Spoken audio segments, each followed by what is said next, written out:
varios temas que vamos a tratar. Nos centramos primero en Petroperú. Si bien es cierto, la información de una reorganización en Petroperú, de una reestructuración, se dio a conocer por el Ministerio de Economía y Finanzas a partir del 30 de diciembre del año pasado. Ya el decreto de urgencia, además en una edición extraordinaria publicado en el diario oficial El Peruano, mencionaba el 31 de diciembre que se realizaba de manera excepcional esta reestructuración en Petroperú. La norma, el decreto, lo que decía era que se daba por razones de necesidad pública esta reorganización patrimonial de los activos de Petroperú, los cuales pueden ser tangibles e intangibles. ¿A qué se refieren? A, por ejemplo, en tangibles, refinería de Talara, terminales, plantas de venta, y a los intangibles, a las marcas, a los contratos comerciales, a los derechos de uso, etcétera. Vamos a conversar sobre este tema con el defensor del pueblo, Josué Gutiérrez, porque además una de las personas que salió a dar las explicaciones de esta reestructuración en Petroperú fue el jefe del gabinete ministerial, Ernesto Álvarez. Y tras ello, tras estas declaraciones de explicación de la reestructuración en Petroperú, también en una entrevista con Perú 21, lo que ha señalado el jefe del gabinete de ministros es que el defensor del pueblo estaría protegiendo los privilegios en Petroperú. Defensor, muy buenas noches. Bienvenido como siempre a RPP, a las cosas como son. ¿Cómo estás, Joana? Mucho gusto de saludarte y mi saludo cordial a toda tu teleaudiencia en este año 2026, el mejor de los deseos. Y claro, siempre a tu disposición, primero para sentar una posición institucional, que las declaraciones lastimosamente del Premier han sido desafortunadas y yo respeto mucho al doctor Ernesto Álvarez. Tengo mucho respeto por su trayectoria profesional y como persona creo que es un hombre brillante, pero creo que ha tenido desafortunadas palabras en una edición anterior de sus declaraciones y que me permite ahora, gracias a usted, poder aclarar muchos temas que sobre su pregunta podré ir respondiendo, ¿no? Pero, defensor, ¿qué ha pasado? Porque, a ver, voy a la declaración textual del jefe del gabinete de ministros. Dice, ser defensor del pueblo significa defender al pueblo, no defender a una casta burocrática privilegiada que durante muchos años ha vivido de una empresa claramente deficitaria. Es lo que ha declarado justamente el Premier en Perú 21, y lo que luego se señala es que, claro, no hay coherencia entre, digamos, su labor como defensor y su defensa, valga un poco el término en la redundancia, ¿no?, en que Petroperú tenga un nuevo salvataje. ¿Qué es lo que ha sucedido para tener estas declaraciones?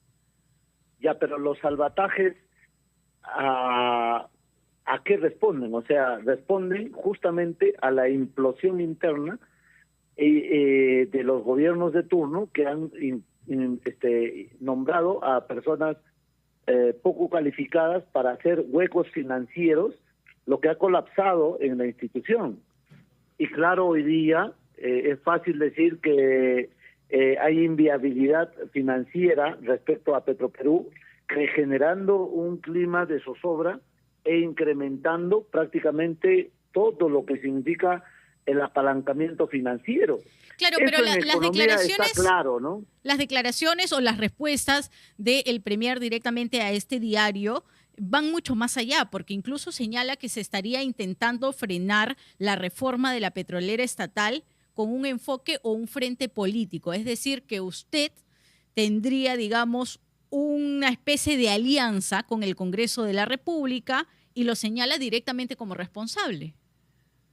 Eso es falso, porque al final el Congreso tiene a su representante en el gobierno. O sea, el señor Gerí es presidente encargado producto de su condición de presidente de la República, de presidente del Congreso. Entonces, es un interino, ¿no? O sea, yo quiero poner las cosas sobre los puntos sobre las i. O sea, un gobierno transitorio no está, de acuerdo a los principios constitucionales, facultado para hacer reformas de esa naturaleza. ¿Por qué? Porque la separación de poderes implica que el país cada año o cada 5 años elige a su presidente de la República y a su fórmula presidencial, más no al Congreso para que dirija un gobierno. Pero eso no sería deslegitimar también, ¿eso no sería deslegitimar al presidente José Gerí y al gabinete de ministros? Yo no sé, yo no soy quien para deslegitimar. Yo sé que hay una figura constitucional de sucesión de dos ámbitos, y eso es lo que dije la vez pasada y me lo transgiversaron lastimosamente. Cuando dije la sucesión presidencial, constitucionalmente hablando, solo aplica en términos constitucionales para el presidente y sus dos vicepresidentes.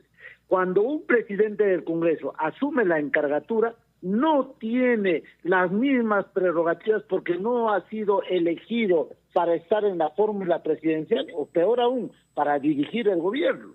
De tal manera que siempre tiene que ser uno meticuloso, ordenado, transparente y muy prudente respecto a las decisiones de Estado. Y esto que está pasando hoy día con Petroperú son decisiones de Estado. Entonces, resulta oportuno escuchar a todas las partes. Fíjese usted, yo no, en ningún momento hemos tomado una decisión respecto a nuestro informe que está emitiéndose a través de, digamos, de las adjuntías que tenemos a cargo, para poder tener un pronunciamiento claro y concreto. Lo que hemos hecho hasta ahora es conversar con las autoridades, yo personalmente he conversado con la ministra de Economía, siempre indagando de buena fe cuál es la perspectiva que tenemos hacia adelante. Por eso, sobre este tema, sobre la reestructuración de Petroperú, ¿usted conversó con la ministra de Economía y Finanzas? No, porque fue antes de la emisión del decreto de urgencia y como usted comprenderá, nosotros no teníamos en el análisis el decreto de urgencia, de urgencia. Y si hubiese conversado con usted, defensor, ¿su posición sería distinta? No, y no es distinta, ¿sabe por qué le digo?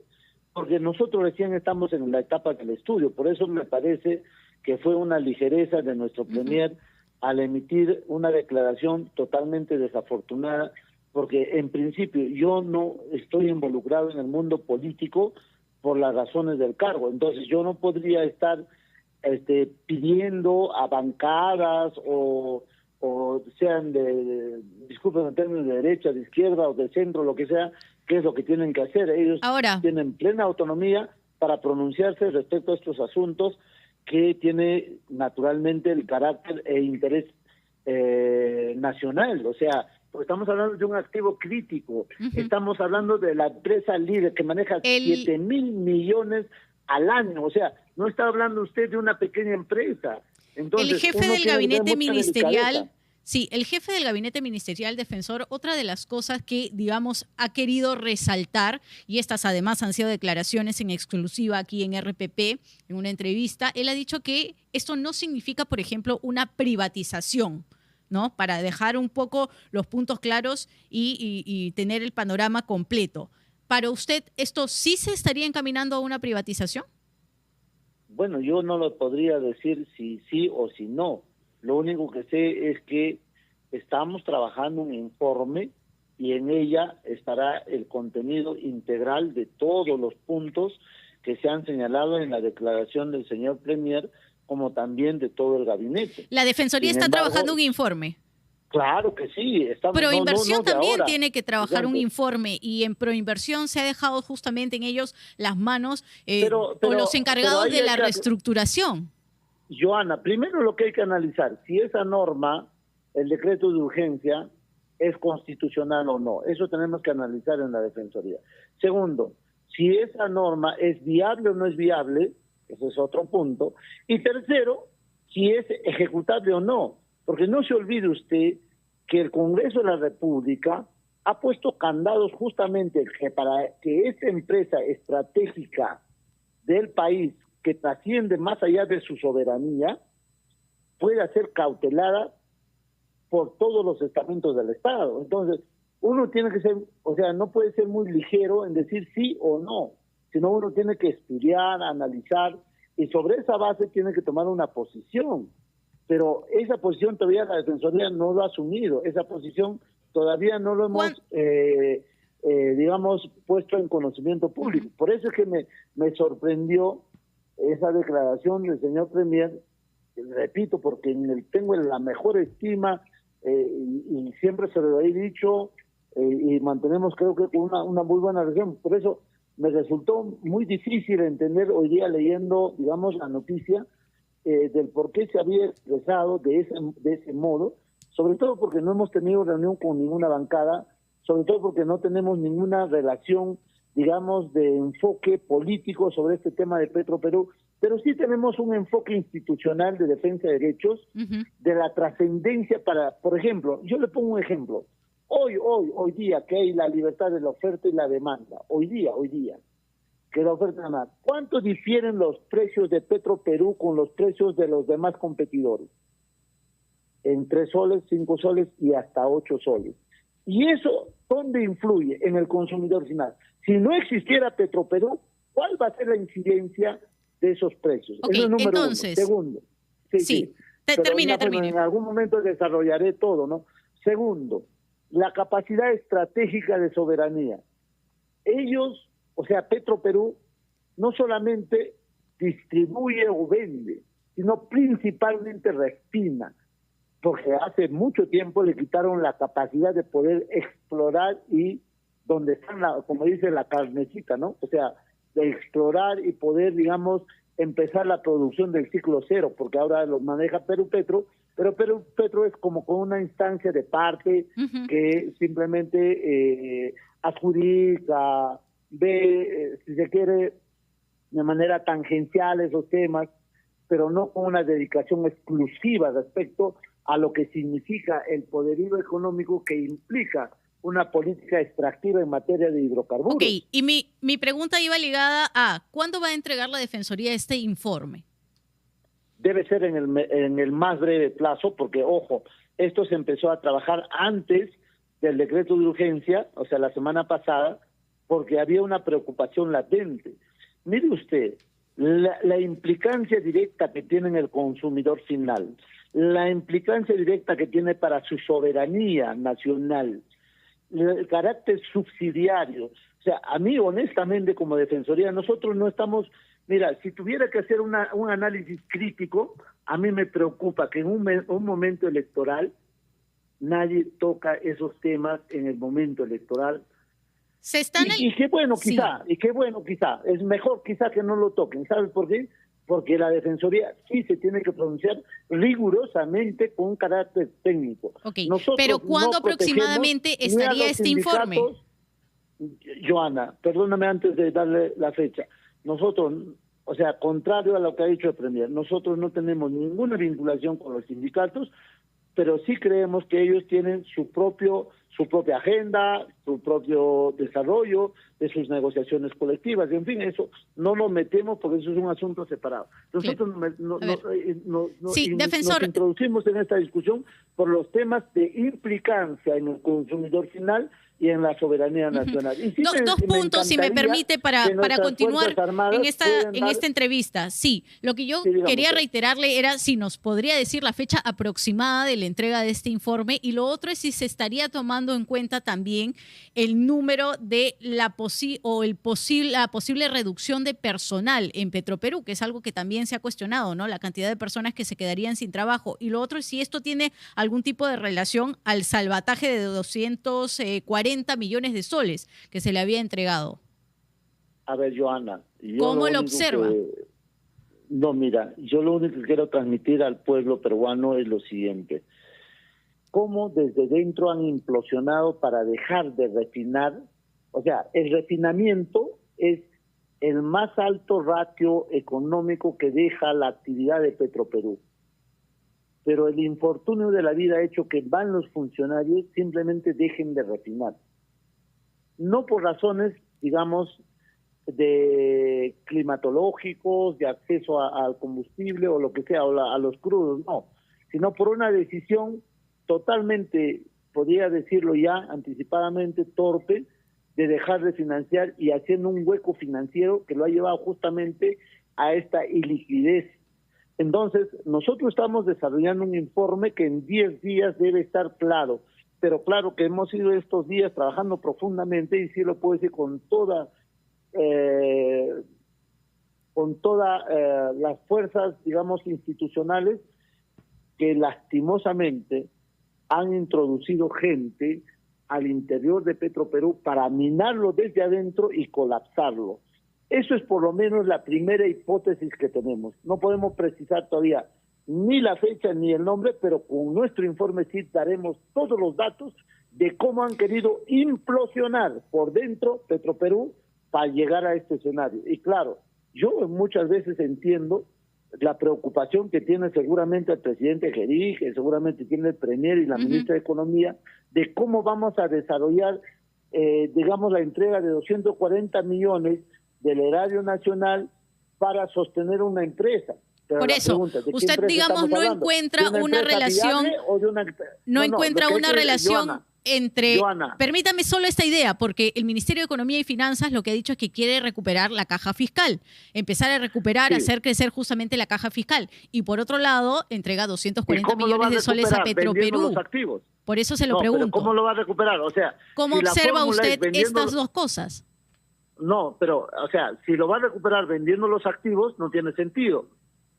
No tiene ningún sentido, porque tiene que entenderse que la empresa sí es viable financieramente y que las cuentas del año 24 terminaron en azul y las del 25 también, porque hay un franco proceso de crecimiento económico con la puesta en marcha de la refinería de Talara.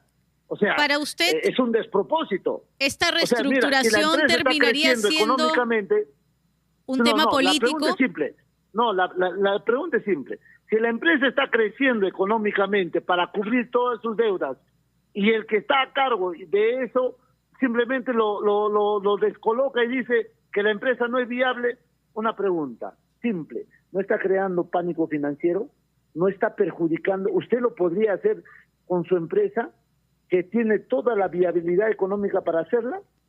Yo creo que no lo haría, jamás. Por lo menos tendría el decoro o la prudencia necesaria para decir cómo despega esto y cómo cubrimos ese desfase, ese desbalance, ese desfinanciamiento, ese desequilibrio financiero ocasionado por decisiones desafortunadas para que pueda, digamos, tener, digamos, los activos claramente resguardados por un lado y segundo, la liquidez necesaria para seguir operando.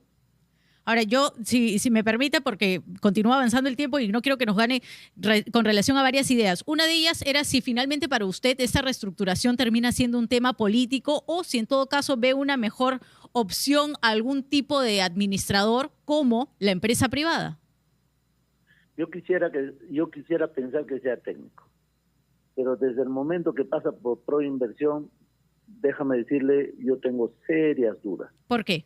Porque la visión que tiene Proinversión muchas veces difiere mucho de la realidad y los grandes problemas de las concesionarias que tenemos en el Perú pasa primero por Proinversión. Si no, nomás preguntemos cuál ha sido la actividad principal que ha desarrollado Proinversión con relación a los peajes. Por eso, entonces, ¿para usted una buena opción sería la empresa privada? Para mí sí, o sea, y la misma ley lo precisa. Si tienes una empresa viable, mira lo importante, si tenemos una empresa viable y puede usted sacar a venta el accionariado para que entregues el 49% del accionariado al sector privado, sería lo ideal, lo ideal.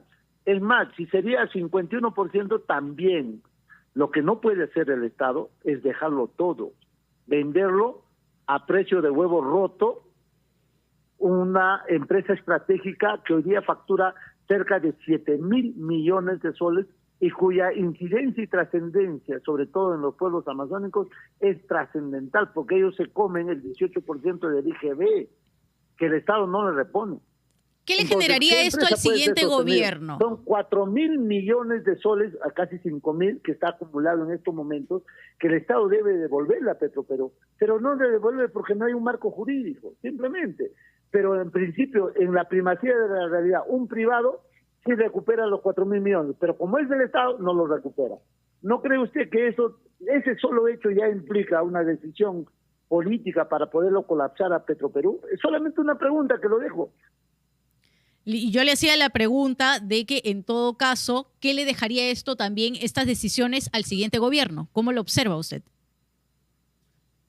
Eso es lo que recomendamos en nuestro primer informe. O sea, ya esto, antes del decreto de urgencia, indicamos que el país este 28 de julio va a instalar un nuevo gobierno. Ese nuevo gobierno, con un criterio estratégico, porque el país bueno o malo, elegirá un presidente y tendremos que respetarlo y tendremos que legitimarlo y tendremos que apoyarlo 100%. Definirá el futuro de Petroperú. Pero en un gobierno de transición, esto es de verdad inaudito, Defensor, solo para cerrar la entrevista, usted más allá de la entrevista, del informe, perdón, como Defensoría, ¿va a solicitar quizá algún tipo de reunión, encuentro con el jefe del gabinete ministerial?